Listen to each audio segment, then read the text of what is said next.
என்னோடய husband style mutton குழம்பு எப்படி செய்யுதுன்னு பார்க்கலாமா? ஒரு பேன் இல்லைன்னா குக்கர் எடுத்துக்கோங்க.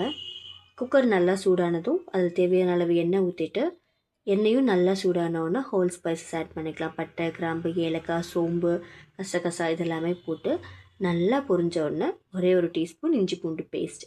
இஞ்சி பூண்டு பேஸ்ட் நல்லா எண்ணெயில் வதங்கினோன்னா மட்டன், உப்பு ரெண்டையும் போட்டு மிக்ஸ் பண்ணிவிட்டு மூடி வச்சுருங்க. ஒரு 2 to 3 மினிட்ஸ்லேயே அது நல்லா வதங்கிடும். வதங்கின உடனே நம்ம அரைச்சி வச்ச பேஸ்ட் டேரெக்டாக ஆட் பண்ண போகிறோம். என்னென்னா அரை மூடி தேங்காய், 3 தக்காளி, 2 பெரிய சைஸ் வெங்காயம், ஹோல் ஸ்பைசஸ் இதெல்லாமே போட்டு நல்லா பேஸ்ட்டாக அரைச்சிட்டு, மசாலாஸ்ன்னு பார்த்தீங்கன்னா மல்லித்தூள், மிளகாத்தூள், மட்டன் மசாலா, கரம் மசாலா இது எல்லாமே போட்டு ஒரு மிக்ஸ் கொடுத்துருங்க.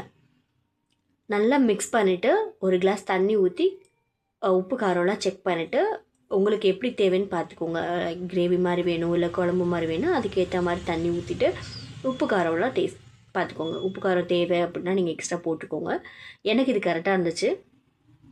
ஸோ இது தேவையான அளவு நான் தண்ணி ஊற்றிட்டு, ஸோ நல்ல ஒரு கொதி வந்ததுக்கப்புறம் குக்கர் மூடி போட்டு நான் ஒரு 5 சவுண்ட்ஸ் வச்சுக்கிட்டேன்.